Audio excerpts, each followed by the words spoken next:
اقول وباللہ التوفیق الحمد للہ الملک الجبار الواحد القہار واشہد ان لا الہ الا اللہ وحدہ لا شریک لہ رب السماوات والارض وما بینہما العزیز الغفار وصلی اللہ علی النبی المصطفى المختار وعلى آلہ وصحبہ الاخیار اما بعد رب اشرح لي صدري ويسر لي امري واحلل عقدة من لساني يفقهوا قولي اللهم انفعنا بما علمتنا وعلمنا ما ينفعنا وزدنا علما۔ اللہ رب العزت کی توفیق سے نبی کریم صلی اللہ علیہ وسلم کی احادیث پر مشتمل جس کتاب عمدۃ الاحکام کو ہر جمعے کی شام میں ہم نے پڑھنے کا ارادہ کیا تھا، آج ہم اس کی کتاب الحدود کو شروع کرنے جا رہے ہیں۔ آپ کے علم میں ہے کہ اس سے پچھلے ہفتے میں ہم نے کتاب القصاص کو مکمل کیا، تو قصاص اور حدود یہ بالکل موضوعات کے اعتبار سے قریب ہے۔ حدود حد ان کی جمع ہے، اردو زبان کے اندر بھی ہم حد ہی کہتے ہیں، مثلا ہم کہتے ہیں کہ چوری کی حد کیا ہے، مرتد ہونے کی حد کیا ہے، زنا کی حد کیا ہے۔ تو اس کتاب کے اندر، اس چیپٹر کے اندر حدود کو بیان کیا جائے گا کہ شریعت اسلامیہ کے اندر جو حدود مقرر کی گئی ہیں ان کی کیا حکمت ہے اور وہ کیا حدود ہے، اور نبی کریم صلی اللہ علیہ وسلم ان حدود کے قائم کرنے کے اندر، ان حدود کے نفاذ کے اندر کتنی سختی کا معاملہ فرمایا کرتے تھے۔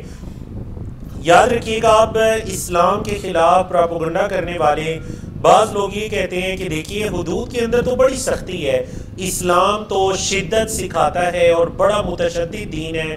اچھا، کیسے متشدد دین ہے کہ دیکھیں اسلام کے اندر تو چور کا ہاتھ کاٹنے کا حکم ہے، کسی نے زنا کیا تو اس کو یا تو کوڑے مارنے کا حکم ہے یا قتل کر دینے کا حکم ہے، تفصیل آگے آ رہی ہے، کوئی مرتد ہو گیا تو اس کو قتل کر دینے کا حکم ہے۔ تو یاد رکھیے گا کہ اسلام کے اندر شدت نہیں ہے، اصل جو شدت ہے وہ ان برائیوں کے اندر ہے۔ اسلام اشخاص پر متشدد نہیں ہے، اسلام برائیوں پر متشدد ہے۔ اسلام یہ چاہتا ہے کہ ہمارے معاشرے برائیوں سے پاک ہو جائیں، اور معاشرے برائیوں سے پاک تبھی ہوں گے جب مجرم کو یہ پتا ہوگا کہ مجھے میرے جرم کی سزا مل سکتی ہے، جب مجرم کو یہ پتا ہوگا کہ مجھے کون پکڑے گا، قانون کے رکھوالے میرے محافظ بن جائیں گے، کون مجھ پر حد قائم کرے گا، کون مجھے سزا دے گا، تو یاد رکھیے گا کہ پھر مجرم اپنے جرائم کے اندر بہت بڑھ جاتا ہے۔ اور ہم نے اپنے معاشروں کے اندر اس چیز کو دیکھا کہ جن دنوں کے اندر قانون اور نظام اور مجرم کو سزا دلوانے کا جو نظام ہے، ادارے ہیں، وہ جتنے مضبوط ہوتے ہیں جرائم کم ہو جاتے ہیں، جب یہ ادارے سست ہوتے ہیں تو جرائم کی تعداد بڑھ جاتی ہے۔ تو شریعت اسلامیہ اسلامی معاشروں کے اندر امن قائم کرنے کے لیے خاص اس چیز کا اہتمام کرتی ہے کہ حدود کو نافذ کیا جائے، معاشرے پر امن ہو جائیں گے۔ اس مختصر تمہید کے بعد ہم آتے ہیں حدیث نمبر 341 کی طرف، اور یہ حضرت عبید اللہ بن عبداللہ بن عتبہ بن مسعود کی حدیث ہے۔ وہ روایت کرتے ہیں عن ابی ہریرہ و زید بن خالد، ابو ہریرہ اور زید بن خالد سے رضی اللہ عنہما انہما قال، کہ وہ دونوں فرماتے ہیں، یعنی حضرت ابو ہریرہ بھی اس حدیث کے راوی ہیں اور زید بن خالد بھی اس حدیث کے راوی ہیں۔ کیا فرماتے ہیں کہ ان رجلا من الاعراب، دیہاتیوں میں سے ایک شخص اتا رسول اللہ صلی اللہ علیہ وسلم، اللہ کے رسول صلی اللہ علیہ وسلم کے پاس آیا، فقالا، اور اس نے کہا یا رسول اللہ، اے اللہ کے رسول صلی اللہ علیہ وسلم، انشدک اللہ، میں آپ کو اللہ کا واسطہ دیتا ہوں، اللہ کی قسم دیتا ہوں، الا قضیت بیننا بکتاب اللہ، مگر یہ کہ آپ ہمارے درمیان اللہ کی کتاب سے فیصلہ کریں گے۔ فقال الخصم الآخر، اس کا جو دوسرا شخص تھا جھگڑنے والا، اس نے کہا وَهُوَ أَفْقَهُ مِنْ، اور وہ اس سے زیادہ سمجھ بوجھ رکھتا تھا، اس نے کہا نعم فَقْضِ بَيْنَنَا بِكِتَابِ اللَّهِ، ہاں آپ ہمارے درمیان اللہ کی کتاب سے فیصلہ کیجئے، وَأْذَنْ لِي، اور مجھے اجازت دیجئے۔ حدیث ہم 2 سلائیڈ میں مکمل کریں گے چونکہ کچھ طویل حدیث تھی۔ اب وہ جو دوسرا والا شخص تھا نا، اس نے پورا واقعہ بیان کیا کہ ہوا کیا، ٹھیک ہے جی۔ ہم اس واقعے سے پہلے اس حدیث کی یہ والے جو الفاظ ہیں ان کی شرح پڑھ لیتے ہیں. اس سے ہمیں یہ پتہ چلا کہ دیکھیں اکثر تو آپ لوگ شروع میں ایک راوی پڑھتے ہیں ان ابی ہریرہ قال قال رسول اللہ، لیکن بعض اوقات کچھ احادیث کے شروع میں دو راوی بھی ہو سکتے ہیں. تو یہاں پر دیکھیں دو صحابی اس کو روایت کر رہے ہیں، ابو ہریرہ اور زید بن خالد، دو صحابی ہیں جو اس حدیث کو روایت کر رہے ہیں. دوسرا، اب چونکہ صحابہ نے یہ والی جو بات بتائی نا کہ وہ دیہاتی تھے، ان رجل من الاعرابی، دیہاتی شخص آیا، تو کیوں یہ ذکر کیا؟ ذکر اس وجہ سے کیا کہ آگے چل کے جو انہوں نے الفاظ کہے نا وہ ان کے دیہاتی پن پر دلالت کرتے تھے کہ دیکھیں اتنی بڑی اللہ کے رسول صلی اللہ علیہ وسلم کی گستاخی ہے کہ آپ صلی اللہ علیہ وسلم کو یہ فرما رہے ہیں کہ آپ ہمارے درمیان اللہ کی کتاب سے فیصلہ کریں گے. تو نعوذ باللہ کیا انہیں اللہ کے رسول پر یہ شک ہے کہ آپ ہمارے درمیان عدل سے فیصلہ نہیں کریں گے؟ اللہ اکبر. تو یہ ایک حد درجے کی آپ صلی اللہ علیہ وسلم کی بے ادبی ہے کہ کوئی آ کر اللہ کے رسول صلی اللہ علیہ وسلم سے یہ فرمائے کہ ہمارے درمیان اللہ کی کتاب سے فیصلہ کریں. اب جو دوسرا جھگڑالو تھا نا، دو شخص آئے، دوسرا والا جو شخص تھا نا الخصم الآخر، دوسرا جو جھگڑالو تھا شخص تھا جن ان دونوں کا آپس میں اختلاف تھا، تو دوسرے نے کہا، اب وہ اس سے ذرا زیادہ سمجھ بوجھ رکھتا تھا، اس نے یہ واسطہ نہیں دیا انشدک اللہ الا قضیت بیننا بکتاب اللہ، بلکہ اس نے کیا کہا؟ اس نے یہ کہا فقضی بیننا بکتاب اللہ، اللہ کی کتاب سے ہمارے درمیان فیصلہ کیجیے. اور پھر ساتھ کیا کہا؟ وَأْذَنْ لِي، مجھے ذرا اجازت دیجیے. کیا مطلب مجھے اجازت دیجیے؟ مطلب یہ ہے کہ مجھے یہ معاملہ بیان کرنے کی اجازت دیجیے کہ اللہ کے رسول صلی اللہ علیہ وسلم میں آپ کے سامنے یہ معاملہ بیان کروں، ذرا مجھے اس کی اجازت دیجیے. وَأْذَنْ لِي، فقال رسول اللہ صلی اللہ علیہ وسلم، تو اللہ کے رسول صلی اللہ علیہ وسلم نے فرمایا قل، کہو، معاملہ بیان کرو، کیا ہوا، کیا جھگڑا ہے تم دونوں کا آپس میں؟ قال، اس شخص نے کہا، ان ابنی کان عصیفا علی ھذا، میرا جو بیٹا ہے وہ اس کے پاس مزدور تھا. عصیف کا مطلب اجیر، مزدور کے معنی میں. میرا بیٹا اس کے گھر میں مزدوری کر رہا تھا. فزنا بامرأتہ، تو میرے بیٹے نے اس کی عورت کے ساتھ زنا کر لیا. وانی اخبرت ان علی ابنی الرجم، تو مجھے یہ پتا چلا کہ اب میرے بیٹے کو رجم کر دیا جائے گا، تو میں نے رجم سے بچنے کے لیے کیا کیا؟ فافتدیت منہ بمئۃ شاۃ وولیدہ، میں نے اس کو 100 بکریاں اور ایک لونڈی دے دی. وجہ تاکہ یہ راضی ہو جائے اور میرے بیٹے کو رجم نہ کیا جائے. اب میں نے یہ کام تو کر لیا. فسألت اہل العلم، جب میں نے اہل علم سے جا کر پوچھا، فاخبرونی، تو انہوں نے مجھے یہ بتایا کہ انما علی ابنی جلد 100 وتغریب عام، کہ میرے بیٹے پر 100 کوڑے ہیں اور 1 سال کی ملک بدری ہے. 1 سال کے لیے اسے اپنے شہر ملک سے نکال دیا جائے گا اور 100 کوڑے مارے جائیں گے. وَأَنَّ عَلَى امْرَأَتِ هَذَا الرَّجْمُ، اور اس کی بیوی پر رجم ہے. میرے بیٹے پر رجم نہیں ہے، اس کی بیوی پر رجم ہے. میرے بیٹے پر 100 کوڑے اور 1 سال کی ملک بدری. معاملہ سمجھ آ گیا نا آپس میں کیا اختلاف ہوا؟ 2 شخص آئے اور ایک شخص کے بیٹے نے دوسری کی بیوی کے ساتھ منہ کالا کیا تھا. اب ہوا اس طرح کی ظاہر بات ہے ہر کسی کے دل میں شفقت ہوتی ہے بچوں کے لیے. اس نے کہا کہ میرے بیٹے کو رجم نہ کر دیا جائے، حالانکہ اس کا بیٹا غیر شادی شدہ تھا. واقعے سے یہ پتا چل رہا ہے غیر شادی شدہ تھا وہ. تو سب نے بتایا کہ جی آپ بس ہو گیا زنا، تو اب ان دونوں کو رجم کر دیا جائے گا. تو اس نے کیا کیا؟ اس نے اس کو راضی کرنے کے لیے 100 بکریاں اور ایک لونڈی دے دی کہ یہ مال لے لو اور میرے بیٹے کو معاف کر دو بدلے میں، تاکہ اس کو رجم نہ کیا جائے. سمجھ آ گئی نا حدیث کی؟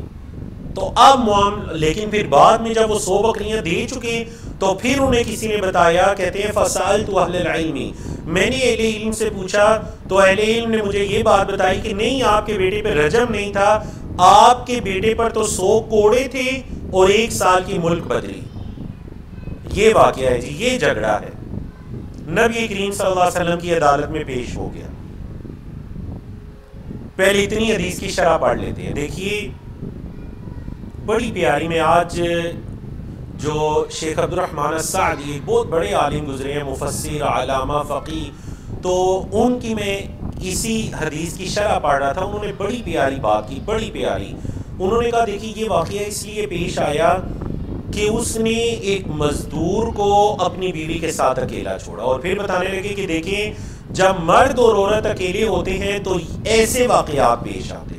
یہ آپ صلی اللہ علیہ وسلم کے زمانے میں بھی پیش آئے، مطلب جس کو آپ کہہ سکتے ہیں خیر القرون، سب سے بہترین زمانہ. آج اگر کوئی اٹھتا ہے نا تو اٹھ کے یہ کہتا ہے کہ نہیں جی یہ آپ ذرا سا نا اپنے دماغ کو وسعت دیں، اختلاط سے، مرد عورت کی ایک جگہ کام کرنے سے یا ایک جگہ اٹھنے بیٹھنے سے کیا ہوتا ہے؟ یہ ہوتا ہے. آپ صلی اللہ علیہ وسلم کے زمانے میں بھی ہوتا ہے جو خیر القرون تھا. تو آج ہم تو 1400 سال بعد بیٹھے ہوئے ہیں، ہمیں کتنی احتیاط کی ضرورت ہے. یہ وہ لوگ ہیں جنہوں نے آپ صلی اللہ علیہ وسلم کے ہاتھوں پر اسلام قبول کیا تھا، اس کے باوجود ورگلائے گئے. سمجھا کہ آپ کو؟ تو اب دیکھیں یہ واقعہ اس دور کا ہے. دوسری چیز یہ ہے کہ ایک انسان اگر اسے کچھ پتہ نہیں ہے تو وہ اہل علم سے پوچھنا چاہیے. تو ماشاءاللہ یہ جو ہے انہوں نے یہ سمجھداری کا کام کیا کہ وہ بکریاں تو دے دی لیکن اہل علم سے پوچھا. فَسَأَلْتُ أَهْلَ الْعِلْمِ، میں نے علم والوں سے پوچھا. تو جہالت کا جو علاج ہے وہ علم والوں سے پوچھنا ہے. اب دیکھیں جب آپ صلی اللہ علیہ وسلم نے پورا معاملہ سن لیا، فقال رسول اللہ صلی اللہ علیہ وسلم، تو اللہ کے رسول صلی اللہ علیہ وسلم نے فرمایا والذی نفسی بیدی، اس ذات کی قسم جس کے ہاتھ میں میری جان ہے، مجھ محمد صلی اللہ علیہ وسلم کی جان جس کے ہاتھ میں ہے، یعنی اللہ کی قسم، لَأَقْضِيَنَّ بَيْنَكُمَا بِكِتَابِ اللَّهِ، میں ضرور تمہارے درمیان اللہ کی کتاب سے ہی فیصلہ کروں گا. یہ جو شخص بولنے والا تھا پھر اس کو مخاطب ہوئے فرمایا الولیدۃ والغنم رد علیک، یہ جو لونڈی ہے اور 100 بکریاں یہ تجھے واپس کی جائیں گی. وعلی ابنک جلد 100 وتغریب عام، اور آپ کے جو بیٹا ہے اس کو 100 کوڑے مارے جائیں گے اور 1 سال کے لیے ملک بدر کیا جائے گا. لڑکے کے بارے میں تو یہ فیصلہ فرما دیا. پھر آپ صلی اللہ علیہ وسلم نے ایک صحابی کو حکم دیا، کہا وغدو یا انیس، اے انیس آپ صبح صبح جائیں. لرجل من اسلم، یہ جو انیس تھے نا یہ بنو اسلم کے ایک شخص تھے، بنو اسلم قبیلے کے ایک شخص انیس سے کہا اے انیس آپ صبح صبح جائیں علم راتی ہادہ، اس کی بیوی کے پاس، اس کی بیوی کے پاس جائیں تفتیش کے لیے، جا کر اس سے پوچھیں کہ کیا واقعتاً ایسا واقعہ ہوا. فَإِنِ اعْتَرَفَتْ، اگر اس نے اعتراف کر لیا کہ ہاں واقعتاً ایسا ہوا، فَرْجُمْهَا، تو آپ اس کو رجم کر دیجئے. سمجھا گئی نا؟ تو جو غیر شادی شدہ ہے اگر وہ زنا کر لیتے ہیں تو شریعت اسلامی میں اس کی سزا 100 کوڑے اور 1 سال کے لیے ملک بدر، اور اگر شادی شدہ یہ کام کرتا ہے تو پھر اس کی سزا رجم. رجم کس کو کہتے ہیں؟ رجم اسے کسی گڑھے کے اندر جو تقریباً اتنا گڑھا ہو اس گڑھے میں اس کو کھڑا کیا جائے گا اور چاروں اطراف میں لوگ کھڑے ہوں گے اور اس کو پتھر ماریں گے یہاں تک کہ اس کی موت واقع ہو جائے. اللہ اکبر. مطلب آج ہم اس سزا کو دیکھ کر یہ کہتے ہیں کہ بڑی سخت قسم کی سزا ہے، لیکن یہ جس گناہ کے پیش نظر دی جا رہی ہے اس گناہ کو کوئی سخت نہیں کہتا. یعنی ہمارے معاشرے کے اندر دیکھیں اس گناہ کو کتنا آسان کر دیا گیا. نعوذ باللہ من ذالک، نعوذ باللہ من ذالک. چھوڑیے یورپین کنٹریز کو، عرب ممالک کو، برے صغیر پاک و ہند کی بات کیجئے. مجھے بعض خبر رکھنے والے ان لوگوں نے یہ بتایا کہ اگر انسان کے پاس ہزاروں نہیں چند 100 روپے بھی ہونا تو وہ آسانی کے ساتھ اس گناہ میں واقع ہو سکتا ہے. کتنا آسان کر دیا گیا ہے. ہم نے اس کی سزا کو بہت برا جانا، بہت بڑا جانا کہ کس طرح کسی انسان کو پتھر مار مار کے مار دیا جائے، سزا کو بہت بڑا جانا، لیکن گناہ ہمارے نزدیک بڑا آسان ہو گیا. یہی وجہ کہ معاشروں میں ہر چھوٹے بڑے شہر کے اندر یہ گناہ عام ہو چکے ہیں. کیوں؟ کیونکہ سزا نہیں ہے.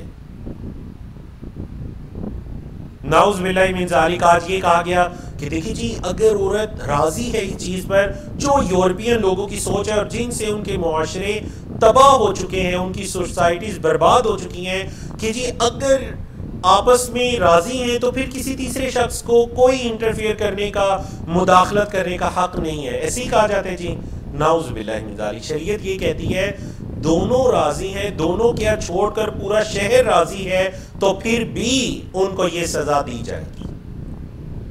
فرمایا 19 اگر وہ عورت اعتراف کر لے تو اس کو رجم کر دو۔ قالا صحابی کہتے ہیں فغدا علیہا 19 صبح کے وقت اس کے پاس گئے، فاعترفت اس عورت نے اعتراف کر لیا، فامر بها رسول اللہ صلی اللہ علیہ وسلم تو اللہ کے رسول صلی اللہ علیہ وسلم نے حکم دے دیا، فرجمت اس عورت کو رجم کر دیا گیا۔ اللہ اکبر، اللہ کی حد قائم ہوگی اللہ کی زمین پر۔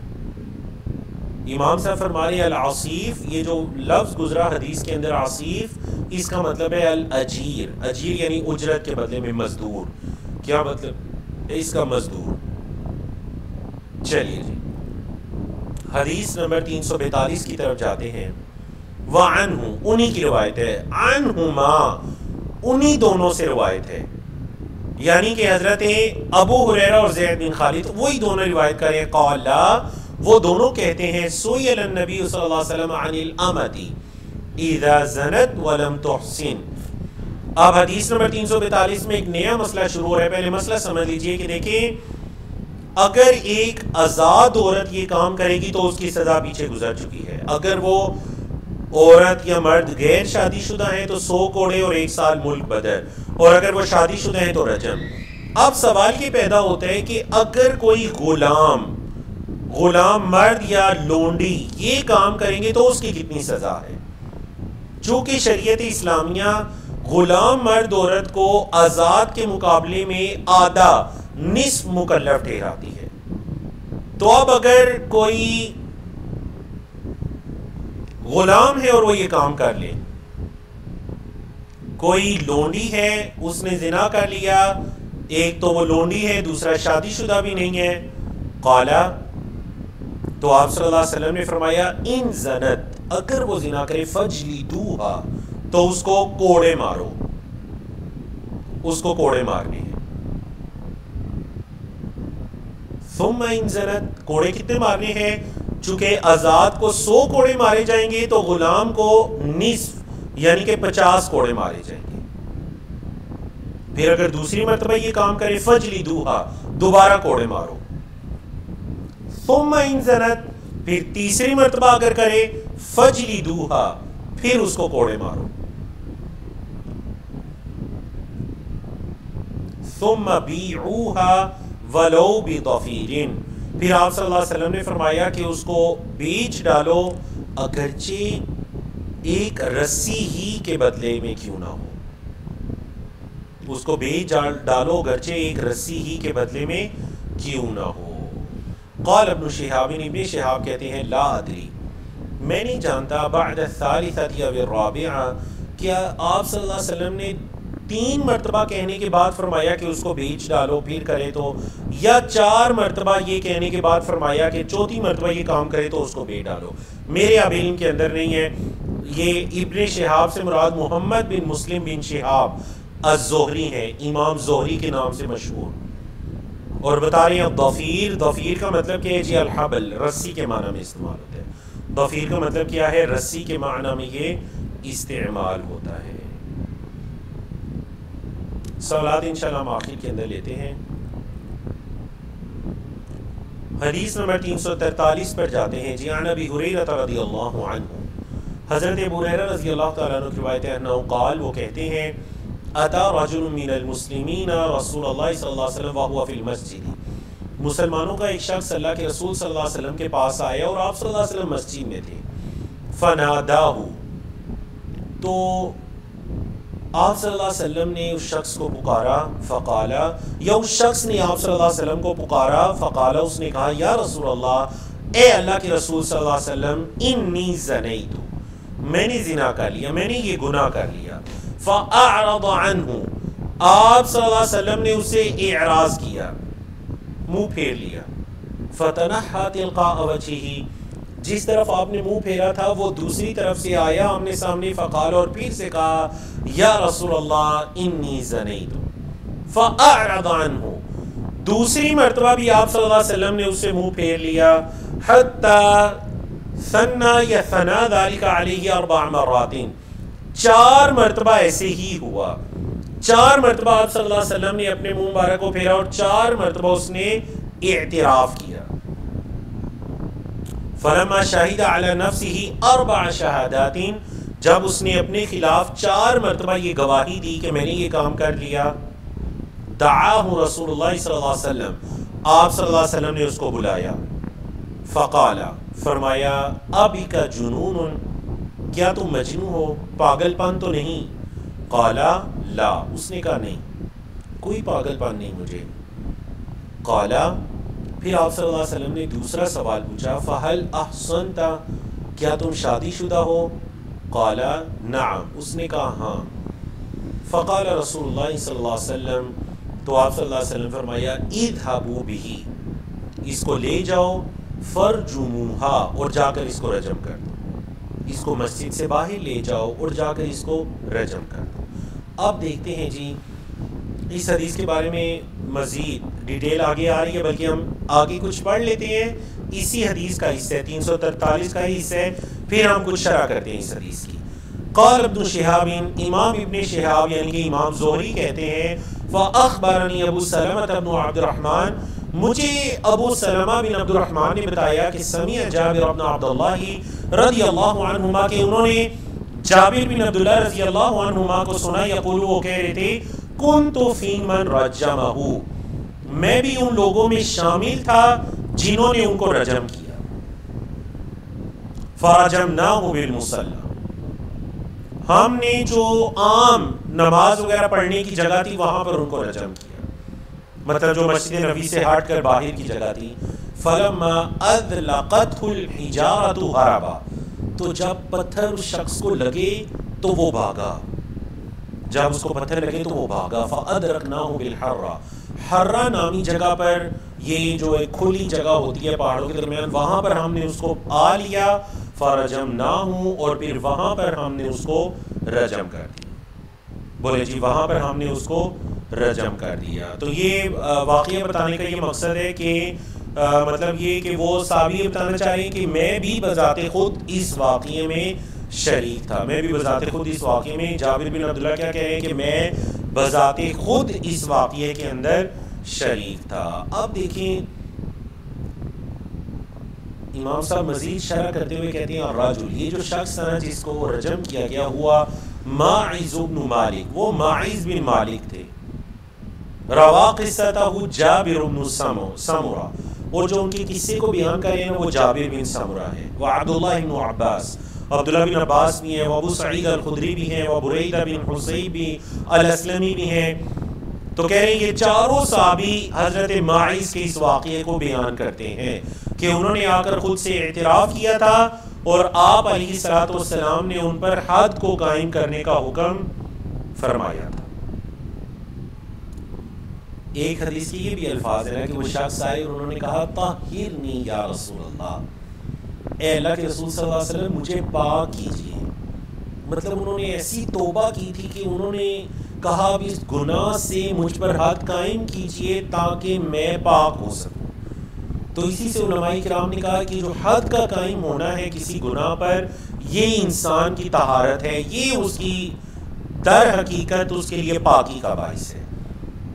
اب یہاں پر یہ مسئلہ بھی سن لیجیے کہ کسی انسان سے گناہ سرزد ہو جاتا ہے اور اللہ رب العزت اس کے گناہ پر پردہ ڈال دیتا ہے، اور وہ یہ نہیں چاہتا کہ اس پر حد کو قائم کیا جائے، تو ٹھیک ہے وہ بھی اپنے گناہ پر پردہ رکھے اور اللہ رب العزت سے توبہ کرے.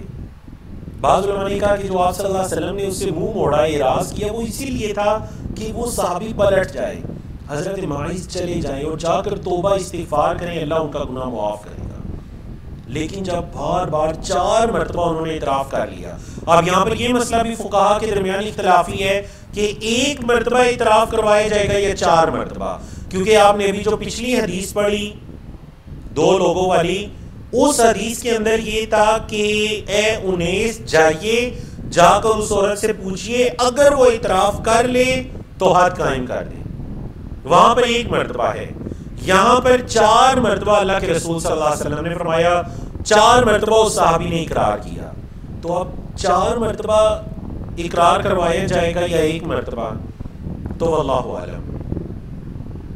جو بات ہمیں زیادہ قوی معلوم ہوتی ہے اور جمہور یعنی کہ اکثر فقہا کا جو موقف ہے وہ یہی تھا کہ 4 مرتبہ اسے اعتراف کروایا جائے گا، کیونکہ شریعت اسلامیہ کے اندر اس گناہ کے جو گواہ ہیں وہ بھی 4 ہونے چاہیے. مطلب اگر کوئی آ کر کسی کے بارے میں یہ کہتے ہیں نا، بیوی کے علاوہ کسی اور کے بارے میں، بیوی کا حکم آپ پیچھے پڑھ چکے ہیں، ایسے ہی نا لعان کے اندر ہم نے پڑھ لیا. اگر کوئی کسی عورت یا مرد کے بارے میں آ کر یہ کہتا ہے کہ اس نے یہ کام کیا، تو اب اس پر لازم ہے کہ وہ 4 گواہ لے کر آئے.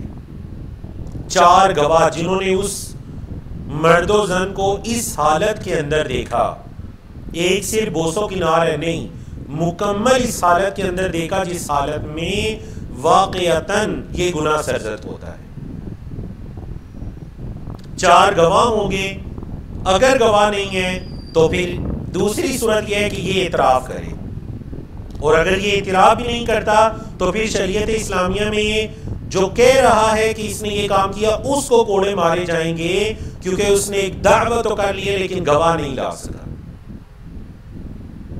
اور نہ ہی یہ اعتراف کر رہا ہے. تو شریعت اس طرح سے بھی لوگوں کی عفت اور عزت کی حفاظت کر لی. یہ نہیں کہ کوئی بھی کسی کے بارے میں اٹھ کر کہہ دے تو اس کو کوڑے ہیں یا اس کو رجم کر دیا جائے گا. نہیں، کہو گے تو 4 گواہ بھی لانے پڑیں گے. گواہ نہیں ہے تو خاموشی اختیار کرو، اللہ اس کا گناہ معاف کر دے، یا وہ خود سے آ کر اعتراف کر لے. سمجھا کیجیے. اور اگر اللہ نے پردہ ڈالا ہے تو پھر انسان خود اپنے گناہ کے بارے میں کسی کو نہ بتاتا بھی. مطلب بعض لوگ ہوتے ہیں نا کہ گناہ کرنے کے بعد ایک کو میں نے یہ کارنامہ سر انجام دے دیا. بعض لوگ خیانت کرنے کے بعد دوسروں کو بتاتے ہیں، بعض جھوٹ دے کر دھوکہ دے کر اپنی تیزی بتاتے ہیں کہ جی ہم نے بڑا کارنامہ سر انجام دیا، کسی مسکین یا بولے شخص کو دھوکہ دے دیا. نہیں، یاد رکھیے گا نبی کریم صلی اللہ علیہ وسلم نے فرمایا میری ساری امت کو معاف کر دیا جائے گا سوائے مجاہرون کے. مجاہرون، صحابہ نے پوچھا ومن المجاہرون یا رسول اللہ، اے اللہ کے رسول یہ کون ہے مجاہرون؟ اتنے بدبخت لوگ کہ سب کو معاف کر دیا جائے گا، انہیں نہیں کیا جائے گا.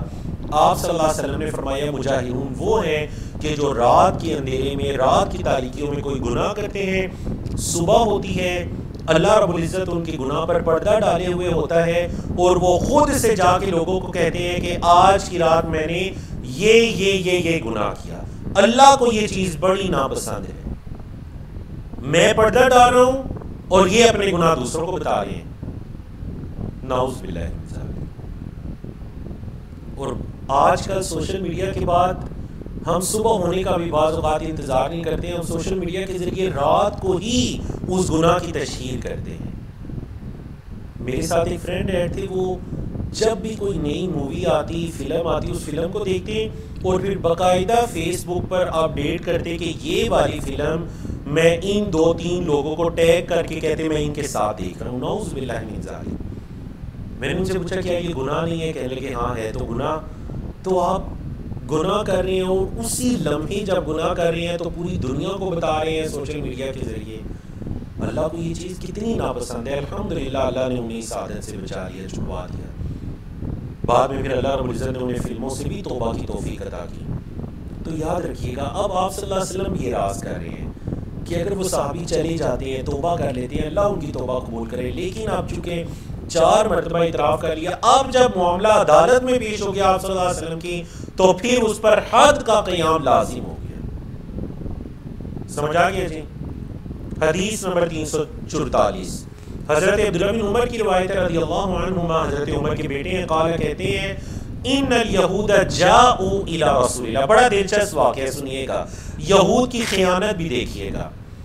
یہود آئے اللہ کے رسول صلی اللہ علیہ وسلم کے پاس، فذکروا لہ، تو انہوں نے آپ صلی اللہ علیہ وسلم سے ذکر کیا کہ ان امرأۃ منہم ورجلا زنیا، کہ ہم یہودیوں میں سے ایک مرد اور عورت نے اپنا منہ کالا کر لیا ہے. فقال لهم رسول اللہ صلی اللہ علیہ وسلم، تو ان دونوں ان یہود سے اللہ کے رسول صلی اللہ علیہ وسلم نے فرمایا ما تجدون فی التوراۃ فی شأن الرجم، ذرا بتاؤ تو صحیح کہ تورات کے اندر تم رجم کا کیا معاملہ پاتے ہو، تمہاری تورات کے اندر کیا لکھا ہوا ہے رجم کا؟ فقالو، تو انہوں نے کہا نفضحهم ویجلدون، ہم انہیں رسوا کریں گے، ذلیل و رسوا، سارے لوگوں کے سامنے ان کا چہرہ کالا کر دیں گے، ہم انہیں ذلیل و رسوا کریں گے اور انہیں کوڑے مارے جائیں گے۔ آپ دیکھیں اللہ کا کرنا کہ یہود کے عالم، علم رکھنے والے حضرت عبداللہ بن سلام اسلام قبول کر چکے ہیں، انہوں نے کہا کذبتم، اے یہود تم جھوٹ بول رہے ہو، ان فیہا الرجم، تمہاری کتاب تورات کے اندر بھی رجم لکھا ہوا ہے۔ اللہ اکبر۔ فَأَتَوْا بِالتَّوْرَاتِ فَنَشَرُوهَا، وہ تورات لے کر آئے اور انہوں نے تورات کو کھولا، یہ دیکھیں تورات۔ اب ان کی ایک خیانت تو یہ ہوئی نا کہ دیکھیں انہوں نے جھوٹ بولا جو تورات میں لکھا ہوا تھا۔ اور یاد رکھیے گا ہماری قرآن مجید کے اندر کئی مرتبہ یہ جو آیت کریمہ آئی نا کہ اشتروا بآیات اللہ ثمنا قلیلا، کہ وہ اللہ کی آیات کو انہوں نے کم داموں میں بیچ ڈالا، یہ تھا اصل میں اللہ کی آیات کو بیچنا۔ بعض لوگوں نے اس سے یہ جو مفہوم اخذ کیا نا کہ جی آج کے دور میں امام کے لیے یا قرآن پڑھانے والے کے لیے پیسے لینا حرام کام ہے، کیونکہ یہود کے بارے میں آیا کہ انہوں نے اللہ کی آیات کو بیچ، یہ اصل میں اس آیت مبارکہ کا یہ مطلب نہیں ہے۔ امام یا قرآن پڑھانے کے بدلے میں کچھ معاوضہ لینا، اس میں کوئی حرج کی بات نہیں ہے۔ صحیح بخاری کی حدیث ہے کہ سب سے زیادہ جو چیز حق رکھتی ہے کہ تم اس پر کوئی اجرت وغیرہ لو، وہ اللہ کی کتاب ہے، کوئی حرج والی بات ہے نہیں۔ انسان کی نیت پیسہ نہیں ہونی چاہیے، نیت اجر ہونی چاہیے، اور اس کے ساتھ اگر اللہ کو نواز ہے تو اس میں کوئی حرج نہیں۔ اصل میں جو اللہ کی آیات کو بیچنا تھا وہ یہ بیچنا تھا کہ وہ پیسے کی لالچ میں یا کسی معزز امیر شخص کے جرم کرنے کے بدلے میں اپنی کتاب کے احکامات کو بدل ڈالتے تھے، لالچ کے اندر آ کر کے یہ امیر بندہ ہے، اگر اس پر ہاتھ قائم کی تو پھر ہمیں کیا ملے گا، یہ مطلب تھا اللہ کی آیات کو بیچ ڈالنا۔ تو انہوں نے کیا کیا جی، پہلا جھوٹ یہ بولا کہ نہیں تورات کے اندر یہ تو نہیں لکھا کہ رجم کرنا ہے، تورات کے اندر یہ لکھا ہے کہ ذلیل و رسوا کریں اور کوڑے مارے جائیں۔ حضرت عبداللہ بن سلام نے کہا نہیں، جھوٹ مت بولو، تورات کے اندر آیت الرجم، رجم کی آیت موجود ہے۔ لے کر آئے، کھولا تورات کو، نشروہا فوضع احدهم یدہ علی آیت الرجم، تو ایک شخص نے اپنا ہاتھ رجم کی آیت کے اوپر رکھ دیا، بولے ایک شخص نے اپنا ہاتھ رجم کی آیت کے اوپر رکھ دیا، فقرأ ما قبلها وما بعدها، بڑی تیزی دکھائی اس نے اوپر ہاتھ رکھنا، بعد والا، پہلے والا اور بعد والا ساری عبارت پڑھ لی، بیچ والے کی عبارت پر ہاتھ رکھا ہوا تھا۔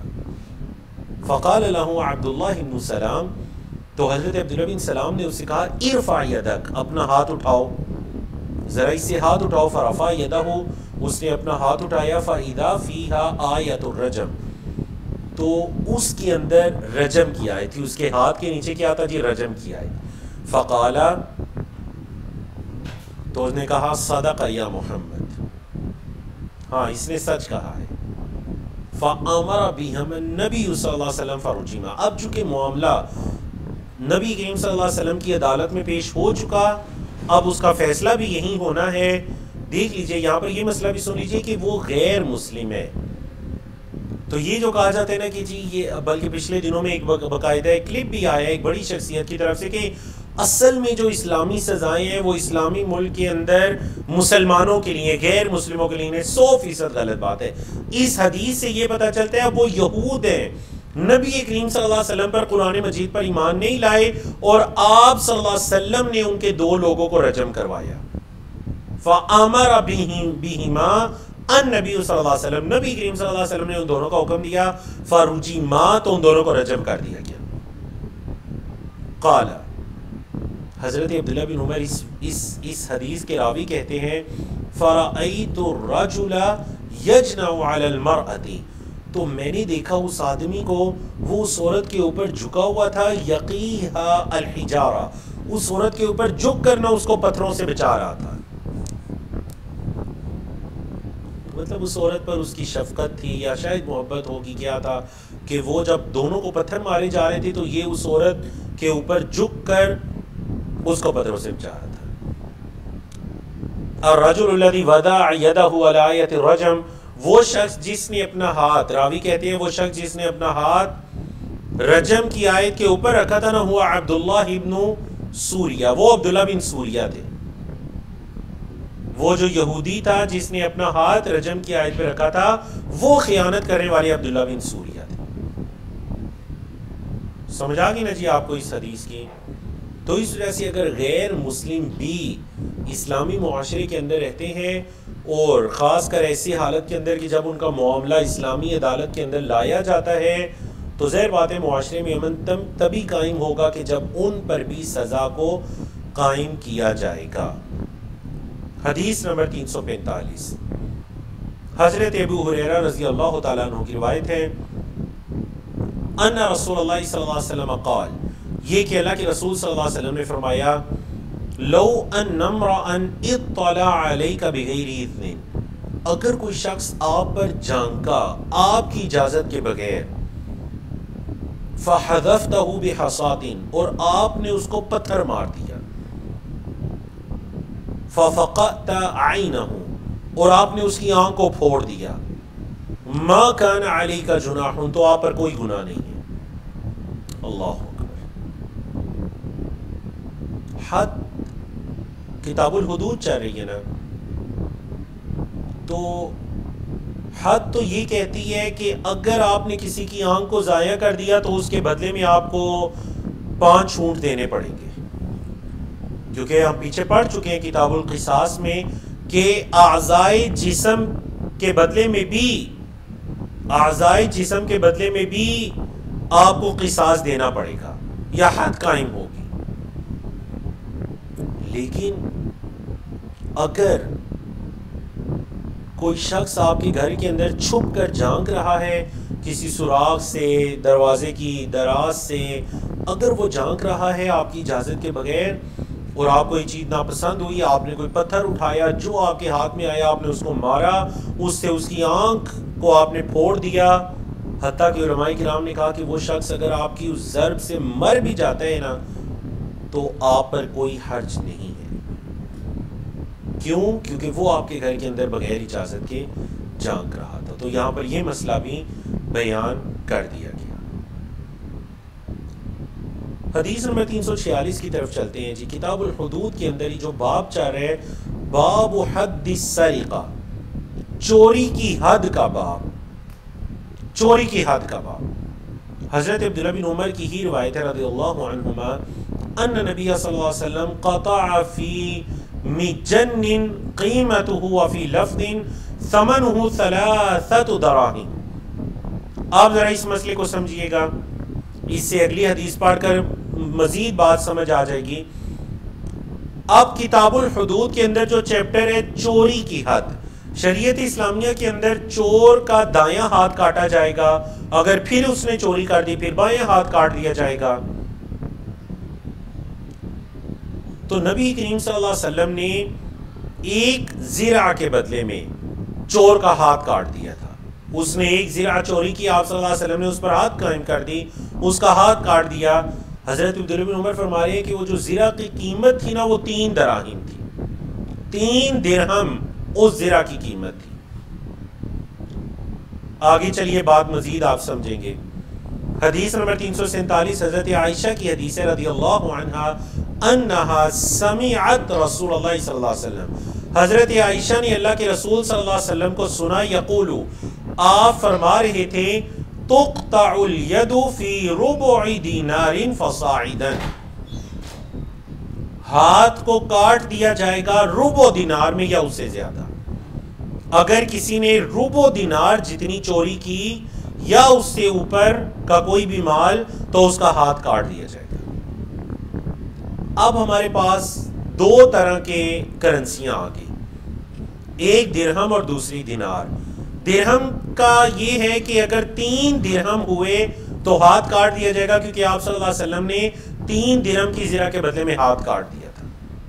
اور دینار کے بارے میں واضح قولی حدیث آگی کہ آپ نے فرمایا ربع دینار. ربع دینار کا مطلب ہے دینار کا چوتھائی حصہ. سمجھ رہے جی؟ دینار کا چوتھائی حصہ اس پر ہاتھ کو کاٹ دیا جائے گا. وجہ یہ ہے ہمارے زمانے کے اندر دینار جو تھی نا یہ سونے کی کرنسی تھی، درہم چاندی کی کرنسی تھی. نبی کریم صلی اللہ علیہ وسلم کے زمانے میں یہ مسئلہ نا پیچھے ہم بیان کر چکے ہیں تفصیل کے ساتھ کتاب الزکوٰۃ میں. آپ کو یاد ہوگا میں نے بتایا تھا کہ 7.5 تولے سونا اور 52.5 تولے چاندی. نبی کریم صلی اللہ علیہ وسلم کے زمانے میں جتنی قیمت 7.5 تولے سونے کی تھی نا اتنی قیمت 52.5 تولے چاندی کی تھی. لیکن ہمارے اس زمانے کے اندر زمین آسمان کا فرق آ چکا ہے سونے چاندی کی قیمت میں. 7.5 تولے سونے کی قیمت شاید اگر میں اس وقت اپنے ملک پاکستان کے حساب سے دیکھوں تو شاید کوئی 20 لاکھ کے قریب پہنچ رہی ہے 7.5 تولے سونے کی قیمت. چاندی کا اگر میں اندازہ لگاؤں 52.5 تولے تو شاید وہ لاکھ روپیہ بھی نہ پہنچے. کہاں 20 لاکھ کہاں لاکھ. کتنا فرق آ چکا ہے دونوں کرنسیوں میں. نبی کریم صلی اللہ علیہ وسلم کے زمانے میں 52.5 تولے چاندی کی جتنی مالیت بنتی تھی اس کی جتنی ویلیو تھی اتنی ہی ویلیو 7.5 تولے سونے کی تھی. اب دیکھیے 3 دینار کی جتنی ویلیو تھی 3 درہم کی یعنی چاندی کے 3 درہم ان کی جتنی ویلیو تھی دینار کے چوتھائی حصے کی اتنی ویلیو تھی. سمجھا گی نا آپ کو؟ یعنی آپ کہہ سکتے ہیں کہ 12 درہم مل کر 1 دینار بن سکتے تھے. آج کے زمانے میں کس کا لحاظ رکھا جائے گا؟ تو علماء کرام نے کہا آج کے زمانے میں ربع دینار کا لحاظ رکھا جائے گا. آج اگر کسی اسلامی معاشرے میں حد قائم ہوتی ہے چور کا ہاتھ کاٹا جاتا ہے تو کتنی مالیت کی چوری پر ہاتھ کاٹا جائے گا؟ ربع دینار، دینار کا چوتھائی حصہ. اب دینار کا چوتھائی حصہ چونکہ ہمارے زمانے میں درہم و دینار تو نہیں ہے، ہمارے زمانے میں چاہ رہے ہیں گرام. تولہ ہوتا ہے اور تولے کے اندر بھی گرام ہوتے ہیں، 1 گرام 2 گرام 3 گرام. تو ہمارے زمانے میں یہ کتنا بنے گا؟ نیچے جو میں نے عربی کی عبارت لکھی ہے کہ الدینار یزن 4 گرامات. ایک دینار کا وزن بنتا ہے 4 گرام اور 1/4. 4.25 آپ اسے کہہ سکتے ہیں، 4.25 گرام. 4 گرام پورے اور 1 گرام کا چوتھائی حصہ 1/4 یعنی کہ 4.25 گرام 1 دینار کا وزن بنتا ہے. تو ذرا پھر بتائیے ربع دینار کا وزن کتنا بن جائے گا؟ دینار کا چوتھائی حصہ جس پر حد قائم ہوتی ہے اس کا وزن کتنا بنے گا؟ 1 گرام اور 16واں حصہ. 1 گرام یعنی آپ اس کو لکھیں گے 1 اور آگے 1/16. 1 گرام صرف 1 گرام نہیں اور اس کے ساتھ گرام کا 16واں حصہ. اگر کوئی شخص مطلب آج کے دور میں اندازہ لگا لیجیے اپنے معاشرے کے مطابق کہ ہمارے معاشرے میں 1 گرام کی کتنی قیمت بنتی ہے؟ بتائیے جی. پاکستان کے لوگ بتائیں 1 گرام کی کتنی قیمت ہے؟ انڈیا کے لوگ بتائیں، سعودی عرب کے لوگ بتائیں. چیٹ میں لکھ کر بتائیے ملک کے مطابق 1 گرام کی قیمت لکھ کر بتائیے. اگر کوئی 1 گرام اور 16واں حصہ گرام کا 16 کو بھی ایڈ کر رہے ہیں 16واں حصہ، اگر کوئی اتنی چوری کرتا ہے نا اس اتنی مالیت کا کوئی سامان یا کوئی رقم کوئی چیز چوری کر لیتا ہے تو اس پر شریعت اسلامیہ میں حد کو قائم کیا جائے گا. سمجھ آ گئی نا آپ کو مسئلے کی؟ حدیث نمبر 348 حضرت عائشہ کی حدیث ہے کہ ان قریشن اہمہم شأن المخزومیہ التی سرقت، کہ قریش جو تھی نا انہیں بڑا پریشان کیا اس مخزومیہ عورت کے واقعے نے جس نے چوری کر لی تھی. ایک مخزومیہ عورت، مخزوم قبیلے کی عورت نے چوری کر لی تو قریش کو یہ چیز بڑی پریشان کر گئی کہ بہت اعلیٰ نسب والی عورت ہے اس نے چوری کر لی ہے. تو اب اگر اس پر حد قائم ہوگی تو پھر بڑی بدنامی ہوگی. فقالو تو انہوں نے کہا من یکلم فیہا رسول اللہ صلی اللہ علیہ وسلم, ذرا بتلاؤ کہ اللہ کے رسول صلی اللہ علیہ وسلم سے کون بات کرے گا جا کر. فقالو تو انہوں نے کہا ومن یجترئ علیہ لاسامۃ بن زید, اگر اللہ کے رسول صلی اللہ علیہ وسلم سے کوئی بات کر سکتے ہیں نا تو صرف اسامہ بن زید ہیں. حضرت زید جو نبی کریم صلی اللہ علیہ وسلم کے منہ بولے بیٹے, جن کو زید بن محمد بھی کہا گیا, جن کا نام قرآن مجید میں آیا ہے, واحد صحابی جن کا نام قرآن مجید میں آیا زید بن حارثہ, یہ حضرت زید کے بیٹے تھے حضرت اسامہ. آپ صلی اللہ علیہ وسلم ان سے بڑا پیار کیا کرتے تھے. حب رسول اللہ, آپ صلی اللہ علیہ وسلم کے محبوب تھے. تو سب نے کہا اس طرح کرو, اسامہ جو ہے نا نبی کریم صلی اللہ علیہ وسلم سے بڑا پیار کرتے ہیں, تو اسامہ کو بھیجو کہ جا کر وہ آپ صلی اللہ علیہ وسلم سے سفارش کرے. فکلمہ اسامہ, تو اسامہ نے جا کر بات کی. فقالا, تو آپ صلی اللہ علیہ وسلم نے فرمایا اسامہ تشفع فی حد من حدود اللہ, کہ اللہ کی حدوں میں سے کسی حد کے اندر آ کر سفارش کر رہے ہو. ثم قام فخطب, پھر نبی کریم صلی اللہ علیہ وسلم کھڑے ہوئے اور آپ نے خطبہ ارشاد فرمایا. فقال, اس خطبے میں کہا انما اہلک الذین من قبلکم, تم سے پہلے لوگوں کو ہلاک کیا کس چیز نے, کہ انہم کانوا اذا سرق فیہم الشریف ترکوہ, کہ جب ان میں کوئی شریف سے مراد یہاں معزز انسان ہے, ان میں جب کوئی معزز انسان چوری کرتا ترکوہ, تو اس کو چھوڑ دیتے. وَإِذَا سَرَقَ فِيهِمُ الضَّعِيفُ, اور جب کوئی کمزور بیچارہ غریب ان میں چوری کرتا اقاموا علیہ الحد, تو اس پر حد قائم کر دیتے تھے. وَأَيْمُ اللَّهِ, اللہ کی قسم لو ان فاطمہ بنت محمد سرقت لقطعت یدکها, اللہ کی قسم اگر میری لخت جگر فاطمہ بنت محمد بھی چوری کرتی تو میں ان کے ہاتھ بھی کاٹ ڈالتا. اللہ اکبر, اللہ اکبر. وفی لفظ, اور ایک حدیث کے الفاظ یہ ہیں کہ اس عورت کا چوری کرنے کا طریقہ کار کیا تھا. سنیے ذرا. قالت, کہتی ہیں كانت امرأة تستعير المتاع وتشهد, وہ عورت دوسروں سے چیزیں لیتی تھی کہ یہ ادھار دے دیں میں واپس کر دوں گی, اور بعد میں مکر جاتی تھی کہ میں نے تو لی نہیں. اللہ اکبر. تو اس سے کیا پتہ چلا کہ کسی کی چیز کو دبا لینا یہ چوری کے زمرے میں آئے گا. اسی پر حد قائم کی گئی تھی. بعض روایات کے مطابق اس نے جو سامان لیا تھا اس کو لے کر جب دیکھا گیا تو وہ ربع دینار کی قیمت کے برابر پہنچ رہا تھا, اس پر حد قائم کر دی گئی. فامر النبی صلی اللہ علیہ وسلم بقطع یدها, تو نبی کریم صلی اللہ علیہ وسلم نے اس کے ہاتھ کو کاٹنے کا حکم دے دیا. سمجھا کیجیے. دو مختصر حدیث پڑھ لیتے ہیں, ہمارا یہ کتاب الحدود مکمل ہو جائے گی. ٹھیک ہے جی. باب حد الخمر, شراب نوشی کی حد کا باب. حضرت انس بن مالک کی حدیث ہے ان نبی صلی اللہ علیہ وسلم اوتی برجل قد شرب الخمر, نبی کریم صلی اللہ علیہ وسلم کے پاس ایک شخص کو لایا گیا جس نے شراب پی تھی. فجلدہ بجرید نحو 40, نبی کریم صلی اللہ علیہ وسلم نے, جرید کہتے ہیں یہ جو کھجور کے درخت کی ٹہنی ہوتی ہے, اگر اس کے پتے اتار دیے جائے وہ جو ٹہنی ہوتی ہے, نبی کریم صلی اللہ علیہ وسلم نے وہ ٹہنی منگائی اور اس کو 40 کوڑے مارے. قالا, حضرت انس کہتے ہیں وفعلہ ابو بکر رضی اللہ عنہما, حضرت ابو بکر نے بھی ایسے ہی کیا, اپنے زمانے میں انہوں نے بھی شرابی کو 40 کوڑے مارے. فلما كان عمر, تو جب حضرت عمر کا زمانہ آیا, استشار الناس, انہوں نے لوگوں سے مشورہ کیا. یہاں لوگوں سے مراد یہ نہیں کہ عوام الناس سے, مطلب جو اس وقت صحابہ کرام تھے جن کا مشورہ کوئی اہمیت رکھتا تھا, جن کے پاس شریعت کا علم تھا, انہوں نے ان سے مشورہ کیا. فقال عبد الرحمن, تو حضرت عبد الرحمن نے کہا کہ اخف الحدود 80, جو سب سے کم ترین حد ہے نا وہ 80 کوڑے ہیں. فامر به عمر رضی اللہ عنہ, تو حضرت عمر نے 80 کوڑوں کا حکم دے دیا.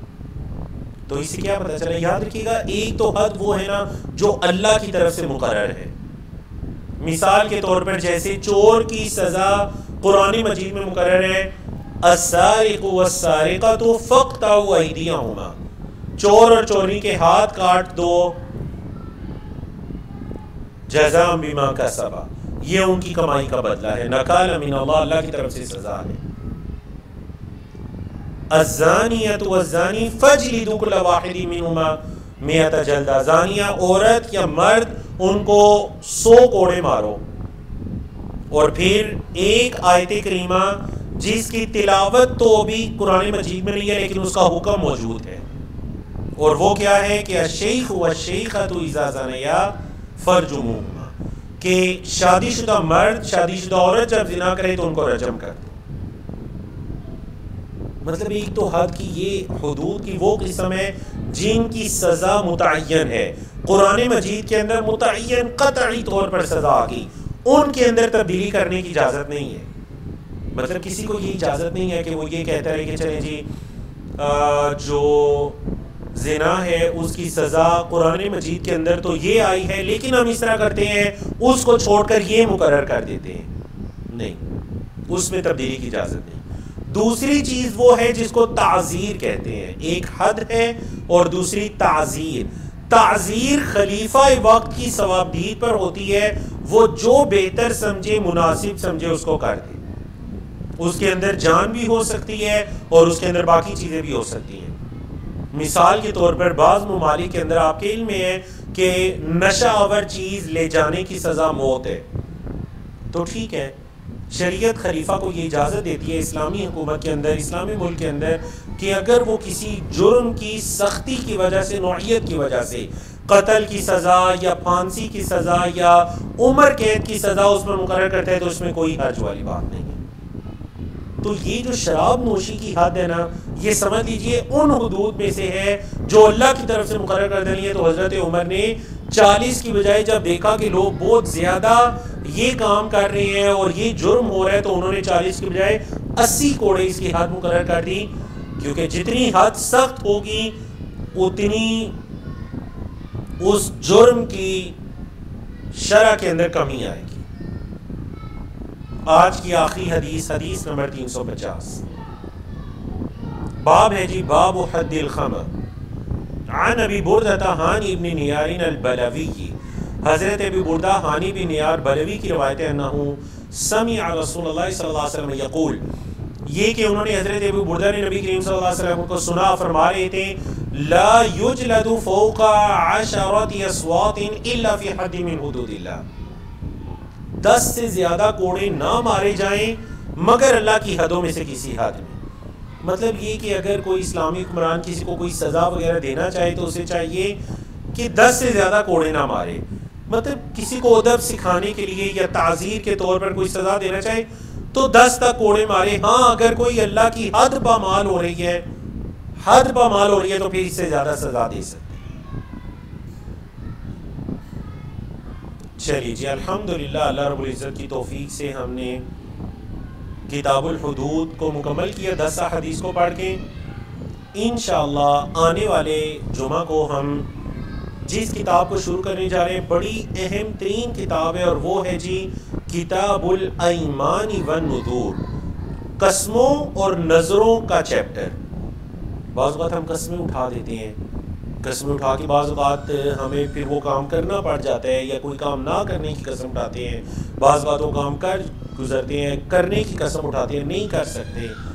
قسموں کے بارے میں کیا حکم ہے، اور نظر اگر کسی شخص نے مانی تو اس کے بارے میں کیا حکم ہے، اور اس کی حکمت، اس کی تفصیل، جس طرح آج حدود کو ہم نے تفصیل کے ساتھ بیان کیا، اللہ کی توفیق سے آنے والے جمعہ کو انشاءاللہ کتاب الایمان کو تفصیل کے ساتھ بیان کیا جائے گا۔ اللہ ہم سب کو توفیق عطا کرے۔ بارک اللہ فیکم، اقول قولی ھذا استغفر اللہ لی ولکم ولسائر المسلمین من کل ذنب، وصلی اللہ تعالی علی نبینا محمد وعلی آلہ وصحبہ اجمعین۔